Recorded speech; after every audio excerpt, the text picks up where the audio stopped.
Assalamualaikum warahmatullahi wabarakatuh. Perkenalkan, nama saya Ririn Radi dari kelas Arsitektur A. Dalam video kali ini saya akan mempresentasikan salah satu materi dari buku Tropical Sustainable Architecture, Social and Environmental Dimension. Materi yang saya ambil berjudul Tropical Urban Street Canyons. Pada umumnya, suatu perkotaan terdiri dari bentuk-bentuk yang dibangun dengan padat, terutama bangunan dengan variabel ruang terbuka aktif dan pasif.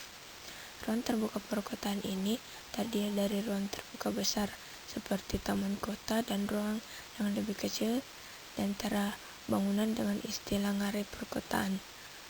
Materi ini membahas ngarai jalan perkotaan sebagai hal yang penting, sebagai elemen desain perkotaan di daerah tropis dan berfokus pada dampak iklim mikro pada lingkungan termal.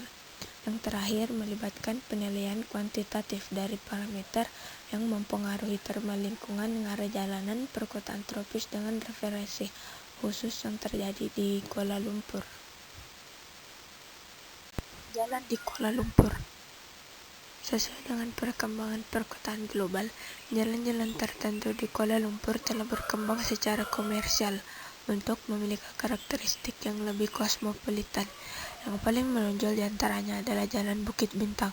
Selain itu, ada juga yang terkenal, yaitu Jalan P. Ramlee yang membentang dari pusat kota Kuala Lumpur, yang menaungi Menara Kembar Petronas ke Jalan Sultan Ismail yang padat. Selanjutnya, mikroklimat jalan.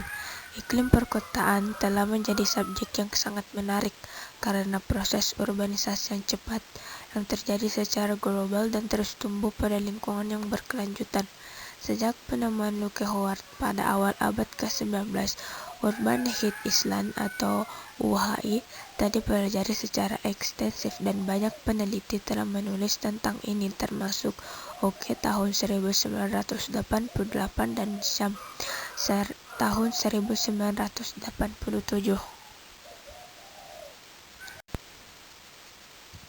Selanjutnya, melakukan pengukuran lapangan. Program pengukuran lapangan ini telah dilakukan di Kuala Lumpur sebagai bagian dari suatu persyaratan. Dua lokasi yang mewakili dua ngarai jalanan perkotaan yang dipilih, yaitu Pusat Kota Damansara dan Pusat Komersial Melawati. Damansara adalah pengembangan komersial yang terdiri dari gedung perkantoran 5-7 lantai, yang menggambarkan karakteristik fisik ngarai jalanan yang ditemukan di pusat kota yang lebih berkembang di banyak kota tropis, seperti Hong Kong, Singapura, Bangkok, Jakarta, dan Kuala Lumpur. Sedangkan Melawati sebagian besar terdiri dari dua lantai ruko, di sisi lain melambangkan ngarai jalan umum dari sebagian besar perkembangan perkotaan di banyak negara Asia tropis, di mana penggunaan komersial dan sosial kemudahan akan berlaku, terutama melibatkan pembangunan tingkat rendah hingga menengah. Pengukuran ini dilakukan menggunakan pengukuran termal dengan tipe B dan K 1212, penganalisis iklim dan ruangan menggunakan tipe B dan K 1213, piranometer, silikon, solarimeter, anemometer, termometer, dan kabel termokopel yang terhubung langsung dengan pencatat data dan IBM PC serta layar Stevenson. Hasil yang didapat dari pengukuran ini antara lain suhu udara, kelembaban relatif, kecepatan udara, suhu permukaan, PMV, perbandingan PMV dengan pengukuran dan perhitungan. Yang pertama, suhu udara. Suhu udara siang hari yang lebih tinggi terjadi lebih lama di Melawati, lebih dari 30 derajat Celcius dari pukul 10.30 hingga 19.30 dibandingkan dengan di Damansara, lebih dari 30 derajat Celcius dari pukul 12 hingga pukul 17. Kemudian kelembaban relatif. Kelembaban relatif di bawah 70% tercatat untuk Damansara antara pukul 11 hingga pukul 16, sedangkan untuk Melawati tercatat antara pukul 10 hingga pukul 18.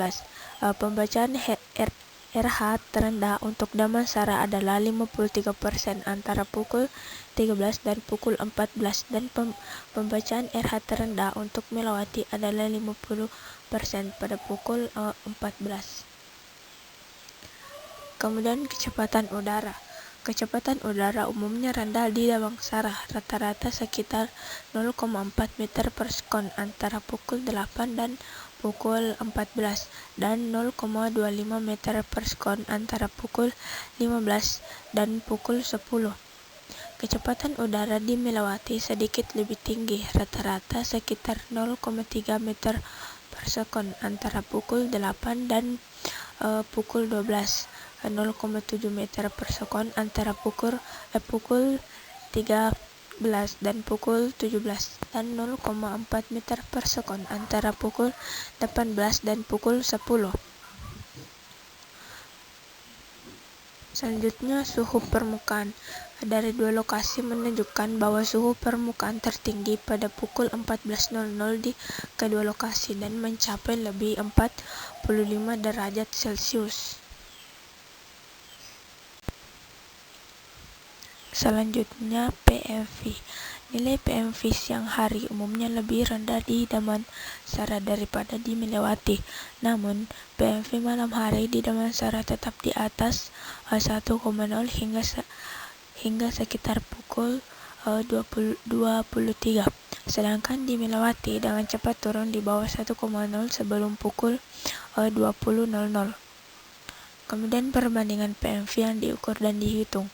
Pembacaan PMV yang diukur tampaknya lebih sedikit rendah daripada sedikit nilai PMV yang dihitung. Temuan serupa di Spanyol pada tahun 1986 yang menyimpulkan bahwa nilai PMV lebih rendah dari parameter yang diukur secara individual. Pembahasan selanjutnya yaitu simulasi menggunakan Urban Tree.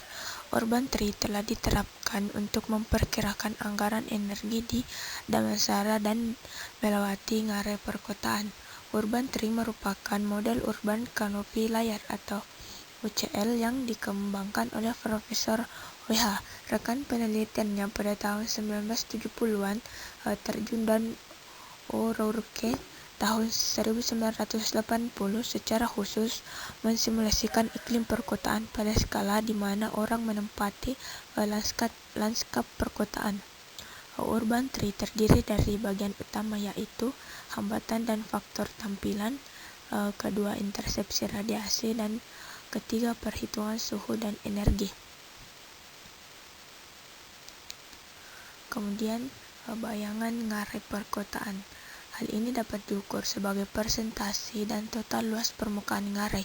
Semakin besar persentase bayangan, semakin sedikit luas permukaan ngarai yang terkena radiasi matahari. Kemudian suhu permukaan jalan. Dalam penilaian suhu permukaan jalan pada periode tengah hari yaitu pukul 11.00 hingga pukul 13.00 dihilangkan karena selama periode ini tidak dapat dicapai. Oleh karena itu, hanya rata-rata suhu permukaan antara pukul 8.00 hingga pukul 10.00 dan pukul 2.00 hingga 4.00 dipertimbangkan. Potensi panas radiasi total. Hasil penelitian menunjukkan bahwa Ngarai Melawati menerima 66% lebih banyak radiasi gelombang pendek, 50% lebih banyak radiasi oleh langit, dan 60% lebih banyak radiasi oleh gelombang panjang bersih dari Ngarai Damansara, dan menerima 58% lebih banyak radiasi gelombang panjang terestrial. Oleh karena itu, secara kumulatif Ngarai Melawati menerima fluks energi 13% lebih banyak daripada Ngarai Damansara. Mungkin itulah yang sempat saya presentasikan, lebih dan kurangnya mohon dimaafkan. Sekian dan terima kasih. Wassalamualaikum warahmatullahi wabarakatuh.